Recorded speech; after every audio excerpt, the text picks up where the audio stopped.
Hello fellow investors, இந்த வீடியோவில் நம்ம சில இம்பார்ட்டன்ட் மார்க்கெட் அப்டேட்ஸ் பற்றி பார்க்க போகிறோம். ஆட்டோ கம்பெனிஸோட அக்டோபர் சேல்ஸ் டேட்டா வந்திருக்கு. அதோட ஓவர்வியூ பார்த்துட்டு எந்தெந்த கம்பெனிஸ் நல்லா பர்ஃபார்ம் பண்ணியிருக்காங்கன்னு பார்க்கலாம். அப்புறம் ஐடிசி அண்ட் டாபர் ரெண்டு எஃப்எம்சிஜி கம்பெனிஸில் எது பெட்டர் இன்வெஸ்ட்மெண்ட்டுன்னு ஒரு ஆர்டிக்கல் படித்தேன். அதையும் நான் உங்களோட ஷேர் பண்ண போகிறேன். வாங்க வீடியோக்குள்ளே போகலாம். ஃபஸ்ட்டு நம்ம ஆட்டோ சேல்ஸ் டேட்டா பார்த்துடலாம். மாருதி சுசுகி 1,76,318 யூனிட்ஸ் இந்த பர்டிகுலர் மந்தில் சேல் பண்ணியிருக்காங்க. இது இயர் ஆன் இயர் 10.48% வந்து க்ரோ பண்ணியிருக்காங்க.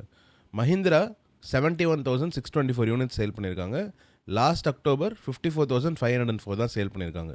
31% அவங்களோட சேல்ஸை க்ரோ பண்ணியிருக்காங்க. டாட்டா 61,134 யூனிட்ஸ் சேல் பண்ணியிருக்காங்க. லாஸ்ட் இயர் இதே அக்டோபரில் 48,131 யூனிட்ஸ் தான் சேல் பண்ணியிருந்தாங்க. 27% வந்து இவங்க இயர் ஆன் இயர் க்ரோ பண்ணியிருக்காங்க. ஹுண்டாய் 53,792 யூனிட்ஸ் சேல் பண்ணியிருக்காங்க. லாஸ்ட் இயர் இதோட அதிகமாக 55,568 யூனிட்ஸ் சேல் பண்ணியிருந்தாங்க. ஸோ 3.2% டிக்ளைன் ஆயிருக்காங்க. டொயோட்டா 40,257 யூனிட்ஸ் சேல் பண்ணியிருக்காங்க. லாஸ்ட் இயர் இதே அக்டோபரில் 28,138 யூனிட்ஸ் தான் சேல் பண்ணியிருந்திருக்காங்க. 43% வந்து இயர் ஆன் இயர் இம்ப்ரூவ் பண்ணியிருக்காங்க. டொயோட்டா ஒரு குளோபல் கார் மேனுஃபேக்சரிங் கம்பெனி. டாட்டாவுமே நீங்கள் அப்படி தான் பார்க்கணும். ஏன்னா அவங்க ஜாகுவார் லேண்ட் ரோவர் சேல்ஸுமே வந்து significantly high position of their revenue. Maruti அவங்களோட சேல்ஸ் தான் இங்கே எப்போவுமே டாமினண்ட்டாக இருக்கும். பட் அவங்க க்ரோத் வந்து நீங்கள் அதர் கம்பெனிஸை பார்க்கும்போது கொஞ்சம் ஸ்டாக்னண்ட்டாக இருக்குது. எல்லாருமே எஸ்யூவிஸ் நோக்கி போகிறாங்கன்னு தெரியும். எஸ்யூவி செக்டரில் மாருதி இன்னுமே ஒரு டாமினன்ட் பிளேயராக வெளியில் வரல. டொயோட்டாவோட சேல்ஸ் இம்ப்ரூவ் ஆகிறதுக்கு காரணமே வந்து அவங்களோட எஸ்யூவி கார்ஸ் தான். மஹிந்திரா நல்லாவே பெர்ஃபார்ம் பண்ணிட்டு வராங்க, கன்சிஸ்டண்ட்டாகவும் பெர்ஃபார்ம் பண்ணிட்டு வராங்க. இது எல்லாத்தையோடய முக்கியம் இவங்களோட வேல்யூவேஷன்ஸ் தான். எந்த கம்பெனிஸ் வேல்யூவேஷன் வைஸ் ரொம்ப அட்ராக்டிவாக இருக்குன்னு நம்ம பார்த்து தான் இன்வெஸ்ட் பண்ணணும். நீங்கள் டாட்டாவை மாருதி சுசுக்கியோட கம்பேர் பண்ணுறது ஃபேராக இருக்காது. டாட்டா வந்து ஒரு குளோபல் கார் மேனுஃபேக்சரிங் கம்பெனி. டொயோட்டாவும் குளோபல் கார் மேனுஃபேக்சரிங் கம்பெனி. இவங்கள நீங்கள் குளோபல் ஆட்டோ மேக்கர்ஸோட தான் நீங்கள் கம்பேர் பண்ணி இன்வெஸ்ட் பண்ணணும். இவங்களோட இந்தியன் சேல்ஸை வச்சு மட்டும் எது பெட்டர் கம்பெனிங்கிறத நம்மளால் சொல்லவே முடியாது. மாருதி கன்சிஸ்டண்ட்டாக இங்கே சேல்ஸ் பண்ணிகிட்டே இருப்பாங்க. பட் டாட்டாவுக்கு அப்படி கிடையாது. நடுவில் கொஞ்சம் ஈவி பூம்னு பேசிகிட்டு இருக்கும்போது டாட்டா சேல்ஸ் வந்து கொஞ்சம் பிக்கப் ஆச்சு. பட் மறுபடியும் அது வந்து ஓரளவுக்கு ஸ்டாக்னண்ட்டாக தான் இருந்துச்சு. நம்ம இன்னுமே ஏர்லி ஸ்டேஜஸ் ஆஃப் ஈவி ரெவல்யூஷனில் தான் இருக்கும். 2030 அப்புறம் தான் நம்ம வந்து ஆக்சுவல் சேல்ஸ் எல்லாம் பார்க்க முடியும். அப்போ எந்த கம்பெனி வந்து பெஸ்ட் ஈவி கார்ஸ் ப்ரொடியூஸ் பண்ணுறாங்கங்கிறது நம்மளால் இப்போவே கணிக்க முடியாது. நம்ம ஆட்டோ கம்பெனிஸில் இன்வெஸ்ட் பண்ணும்போது கண்டிப்பாக சிக்லிக்காலிட்டியாக மைண்டில் வச்சு தான் இன்வெஸ்ட் பண்ணணும். எல்லா ஆட்டோ கம்பெனிஸுமே வந்து சிக்லிக்கல் இன் நேச்சர். எக்கானமி எப்படி பெர்ஃபார்ம் பண்ணுது, கன்சம்ஷன் டிமாண்ட் எப்படி இருக்குங்கிறது தெரிஞ்சு தான் நம்மளால் இன்வெஸ்ட் பண்ண முடியும். இப்போ ஜிஎஸ்டி ரிஃபார்ம்ஸ்க்கு அப்புறம் எஸ்பெஷலி ஃபெஸ்டிவ் சீசன்னால் சேல்ஸ் வந்து சூப்பராக பிக்கப் ஆயிருக்கு. ஜிஎஸ்டி ரிஃபார்ம்ஸ்னால ஃபியூச்சர் கன்சம்ஷன் ஸ்டோரி எப்படி எவால்வ் ஆகுது, Indian consumption demand, Indian consumption story இன்னுமே ஸ்ட்ராங் ஆகுமா இல்லையாங்கிறத நம்ம போக போக தான் தெரிஞ்சுக்க முடியும். நான் ஜென்ரலாக ஆட்டோ கம்பெனிஸில் இன்வெஸ்ட் பண்ண மாட்டேன். ஏன்னா அவங்க சிக்லிக்கல் இன் நேச்சர். கமாடிட்டிஸ்லையும் இன்வெஸ்ட் பண்ண மாட்டேன். கோல், காப்பர், ஜிங்க், அலுமினியம் இந்த மாதிரியான கமாடிட்டிஸ்க்கு எப்போ டிமாண்ட் ரைஸ் ஆகும், எப்போ வந்து ஷ்ரிங்க் ஆகுங்கிறத கரெக்டாக ப்ரெடிக்ட் பண்ணுறதுக்கு அந்த கமாடிட்டிஸை க்ளோஸாக வாட்ச் பண்ணி ஸ்டடி பண்ணிகிட்டே இருக்கிறவங்களால மட்டும்தான் முடியும். இதை சுற்றி இருக்கிற கம்பெனிஸுமே அதுக்கேற்ற மாதிரி தான் சிக்லிக்கலாக மூவ் ஆகும். ஆட்டோ கம்பெனிஸுமே அந்த மாதிரி சிக்லிக்கல் நேச்சருடைய செக்டார் தான். சிக்லிக்கல் செக்டார்ஸ் எல்லாமே எக்கானமியை க்ளோஸாக ட்ராக் பண்ணிகிட்டே வரும். ஸோ நம்ம ஒரு மேக்ரோ எக்கனாமிக் பேஸஸில் ஸ்ட்ராங்காக நம்மளை வளர்த்துக்கிட்டா தான் நம்மளால் இந்த மாதிரியான கம்பெனிஸில் இன்வெஸ்ட் பண்ண முடியும். ஃப்யூச்சரில் மேபி நான் வந்து கண்டிப்பாக இந்த மாதிரியான கம்பெனிஸில் இன்வெஸ்ட் பண்ணுவேன். கரண்ட்டாக நான் வந்து எந்த ஆட்டோ கம்பெனிஸ்லையும் எந்த பொசிஷனும் இல்லை. அண்ட் கமாடிட்டி சுற்றி இருக்கிற கம்பெனிஸ்லையும் நான் வந்து எந்த பொசிஷனுமே எடுத்துக்கல. இப்போ நம்ம ஐடிசி அண்ட் டாபர் பற்றி பார்க்கலாம். இந்த ரெண்டு எஃப்எம்சிஜி கம்பெனிஸையும் க்ளோஸாக கம்பேர் பண்ணி எது பெட்டர் இன்வெஸ்ட்மெண்ட்டுன்னு ஒரு ஆர்டிக்கல் பார்த்துருந்தேன். அதை தான் வந்து நான் உங்களோட ஷேர் பண்ண போகிறேன். ஃபஸ்ட்டு நம்ம ஐடிசியோட ஓவர்வியூ பார்த்துடலாம். 5,26,608 crore மார்க்கெட் கேப் இருக்கிற கம்பெனி. இவங்க ஒரு லார்ஜ் கேப் கம்பெனி தான். கரண்ட்டாக 420 rupees ட்ரேட் ஆகிட்டு இருக்காங்க இந்த வீடியோ ரெக்கார்ட் பண்ணும்போது. இவங்களோட ஸ்டாக் PE 26.1. இவங்களோட இபிஎஸ் க்ரோத் லாஸ்ட் 5 yearsல 4.66%, லாஸ்ட் 10 yearsல 7.22%. இவங்களோட நெட் ப்ராஃபிட் மார்ஜின் வந்து 26.4% இருந்திருக்கு லாஸ்ட் இயர். லேட்டஸ்ட் குவார்ட்டரில் 26.3%. ஸோ 26% கிட்ட இவங்க நெட் ப்ராஃபிட் மார்ஜினை கன்சிஸ்டண்ட்டாக மெயின்டைன் பண்ணிட்டு வராங்க. இவங்க நெட் ப்ராஃபிட் மார்ஜின் இவ்வளோ ஹையாக இருக்கிறதுக்கான காரணம் வந்து இவங்களோட சிகரெட் பிஸ்னஸும் கூட. இப்போ இவங்களோட PE அண்ட் EPS சார்ட்டை பார்த்துட்ருக்கோம். இவங்களோட மீடியன் PE ஹிஸ்டாரிக்கலாக பார்க்கும்போது 2007, 2006 லாஸ்ட் 20 yearsஸாக பார்க்கும்போது 27.3. இப்போ 26 PEயில் ட்ரேட் ஆகிட்டு இருக்காங்க. ஸோ பெரிய டிஸ்கவுண்ட்டில் இல்லை, பட் அரௌண்ட் ஃபேர் வேல்யூவில் ஐடிசி ட்ரேட் ஆகிட்டு இருக்கு. இப்போ டாபரோட ஓவர்வியூ பார்த்துடலாம். 86,476 crore மார்க்கெட் கேப் இருக்கிற கம்பெனி.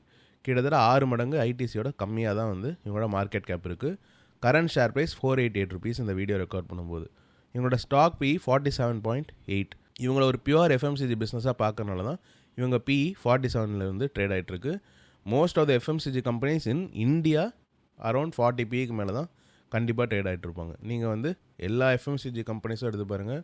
முக்கியமாக நிஃப்டி எஃப்எம்சியில் லிஸ்ட்டாக இருக்கிற எல்லா கம்பெனிஸும் எடுத்து பாருங்கள். 1 or 2 கம்பெனிஸ் மட்டும்தான் லோ PEயில் ட்ரேட் ஆகிட்டு இருக்கும். இவங்க EPS growth ரொம்பவே கம்மியாக இருக்குது. 2.95% தான் லாஸ்ட் 5 இயர்ஸில் க்ரோ பண்ணிகிட்ருக்காங்க. லாஸ்ட் 10 இயர்ஸில் ஆவரேஜாக 5.17% தான் வந்து இவங்க EPSஐ காம்பவுண்ட் பண்ணிகிட்டே இருக்காங்க. லாஸ்ட் 3 இயர்ஸில் நெகட்டிவ் EPS growthே காமிச்சிருக்காங்க. இவங்களோட நெட் ப்ராஃபிட் மார்ஜினும் 13% தான் இருக்குது. ஐடிஸுக்கு அந்த சிகரெட் பிஸ்னஸ் இருக்கிறதுனால தான் அவங்களோட நெட் ப்ராஃபிட் மார்ஜின்ஸை அவங்களால அதிகமாக வச்சுக்க முடியுது. டாபரோட PE அண்ட் EPS சார்ட் பார்த்துட்ருக்கோம். இவங்களோட ஆவரேஜ் மீடியன் PE 42.6 அதே லாஸ்ட் 20 இயர் டைம் ஃப்ரேமில். இவங்க EPS பார்த்திங்கன்னா நல்லா க்ரோ பண்ணிகிட்டே வந்தாங்க. பட் 2020 கொரோனாக்கு அப்புறம் ரொம்பவே ஸ்டாக்னண்ட்டாக இருக்குது. பெரிய க்ரோத்தை இவங்களால காட்ட முடியல. இவங்க PE ஆனால் அதே 40க்கு மேலே கன்சிஸ்டண்ட்டாக ட்ரேட் ஆகிட்டுருக்கு. கரண்ட்டாக 48 PEயில் ட்ரேட் ஆகிட்டுருக்குன்னு பார்த்துருந்தோம். பட் இவங்களோட மீடியன் PE 42 தான். ஸோ ரொம்ப ஓவர் வேல்யூட் இல்லை, பட் கண்டிப்பாக ஒரு ஓவர் வேல்யூ டெரிட்டரியில் தான் வந்து இவங்க ட்ரேட் ஆகிட்டு இருக்காங்க. இதுலேயே உங்களுக்கு ஒரு பெரிய டிஃப்ரென்ஸ் தெரிஞ்சிருக்கும். ஐடிசியோட PE இன்னுமே ரீரேட் ஆகலை. அவங்கள ஒரு எஃப்எம்சிஜி பிஸ்னஸாக மார்க்கெட் இன்னும் பார்க்கல.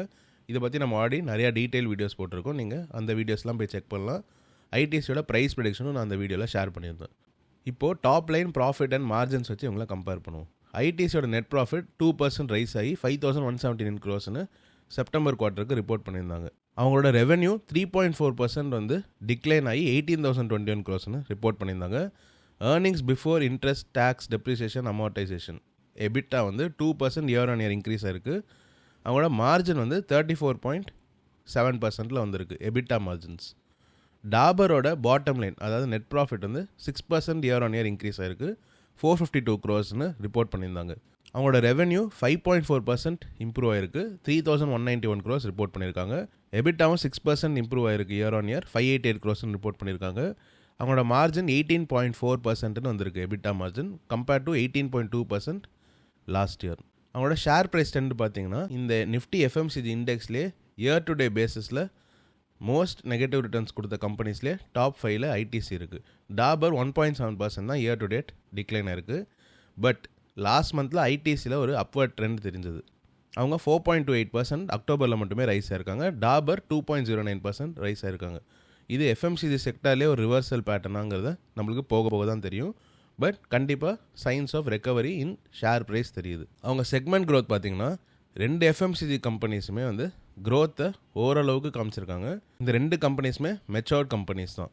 இவங்களால நீங்கள் எதிர்பார்க்குற மாதிரி ஹை டபுள் டிஜிட் க்ரோத்லாம் இனிமேல் காட்டவே முடியாது. ஐடிசியோட cigarette business 6.8% year on year grow ஆயிருக்கு. எஃப்எம்சிஜி பிஸ்னஸ் 7% க்ரோ ஆயிருக்கு. இருந்தாலும் சில ஆப்ரேஷனல் சேலஞ்சஸ் இருக்கிறதா மென்ஷன் பண்ணியிருந்தாங்க. அவங்க பேப்பர் பிஸ்னஸ் 5% இம்ப்ரூவ் ஆயிருந்தது. டாபரோட கஸ்டமர் கேர் பிஸ்னஸ் 6% க்ரோ ஆயிருக்கு. ஃபுட் பிஸ்னஸ் ஃப்ளாட்டாக தான் இருந்திருக்கு. அவங்களோட டூத் பேஸ்ட் பிஸ்னஸ் 14.3% க்ரோ ஆயிருக்கு. அவங்களோட டூத் பேஸ்ட் பிஸ்னஸ் தான் one of their major revenue generating businesses. And 100% fruit juice portfolio real ஆக்டிவ்னு ஒரு பிராண்ட் வச்சுருக்காங்க. அது 45% க்ரோ ஆயிருக்கு. ரியல் ஃப்ரூட் ஜூஸை வச்சு ஒரு ப்ராடக்ட்டை க்ரியேட் பண்ணியிருந்தாங்க. அது நல்லாவே க்ரோ ஆகிட்டு வருது. இது அவங்களோட சேல்ஸ் எப்படி பூஸ்ட் பண்ணுங்கிறத நம்ம போக போக தான் பார்க்கணும். ஸோ என்ன கேட்டிங்கன்னா ஐடிசி வர்சஸ் டாபரில் ரெண்டுமே நல்ல companies. But valuation wise ITC இன்னுமே வந்து வாங்கக்கூடிய ஒரு ஸ்டேட்டில் இருக்குங்கிறது என் பர்சனல் ஒப்பீனியன். ஐடிசியுமே ரொம்ப அண்டர் வேல்யூட் கம்பெனி கிடையாது. டாபர் கண்டிப்பாக அண்டர் வேல்யூட் கம்பெனி கிடையாது. FMCG sector as a whole நீங்கள் எக்ஸ்போஷருக்காக எஸ்ஐபி பண்ணிட்டு வரதுக்கு இது ஒரு நல்ல டைமாக இருக்குங்கிறது என் personal opinion. Individual companies pick பண்ணும்போது நீங்கள் ரொம்ப பிக்கியாக தான் இருக்கணும். நான் பர்சனலாக ஜோதி லேப்ஸ் அண்ட் ஐடிசி மட்டும் தான் எஃப்எம்சிஜி செக்டாரில் இன்வெஸ்ட் பண்ணிட்டு வரேன். அதை பற்றி உங்களுக்கு ஆல்ரெடி ஷேர் பண்ணியிருந்தேன். பட் நான் எஃப்எம்சிஜி செக்டார்லேயே வந்து எஸ்ஐபி ஸ்டார்ட் பண்ணலான்னு பிளான் பண்ணியிருக்கேன். அது மோஸ்ட்லி நெக்ஸ்ட் மந்த் இல்லை அதுக்கு அடுத்த மந்த்லேருந்து தான் நான் வந்து ஸ்டார்ட் பண்ணுவேன். இன்னுமே சில எக்கனாமிக் ட்ரெண்ட்ஸ் எல்லாம் ஸ்டடி பண்ணிவிட்டு கன்சம்ஷன் ஸ்டோரி கண்டிப்பாக இங்கேருந்து வளரப்போகுதா இல்லையாங்கிறதுக்கு நம்ம இன்னுமே டீப் ரிசர்ச் பண்ண வேண்டியிருக்கு. அதை பண்ணிவிட்டு நான் கண்டிப்பாக உங்களோட ஒரு அப்டேட் ஷேர் பண்ணுறேன். இந்த வீடியோவில் நம்ம ஆட்டோ மேக்கர்ஸ் பற்றி பார்த்துருந்தோம். அவங்களோட அக்டோபர் சேல்ஸ் டேட்டா பற்றி பார்த்துருந்தோம். நீங்கள் எந்தெந்த கம்பெனிஸ் ஆட்டோ செக்டரில் ஹோல்ட் பண்ணுறீங்கன்னு கமெண்ட் செக்ஷனில் சொல்லுங்கள். அப்புறம் ஐடிசி அண்ட் டாபர் பற்றின ஒரு கேஸ் ஸ்டடி பார்த்துருந்தோம். ஐடிசி ஆர் டாபர் இல்லை எனி அதர் எஃப்எம்சிஜி கம்பெனிஸ் உங்கள் போர்ட்ஃபோலியோவில் இருந்தால் அதையும் கமெண்ட் செக்ஷனில் ஷேர் பண்ணுங்கள். இந்த வீடியோ உங்களுக்கு யூஸ்ஃபுல்லாக இருந்தால் லைக் பண்ணுங்கள், ஷேர் பண்ணுங்கள். இந்த சேனலுக்கு சப்ஸ்கிரைப் பண்ணி என்ன சப்போர்ட் பண்ணுங்கள். Thank you so much.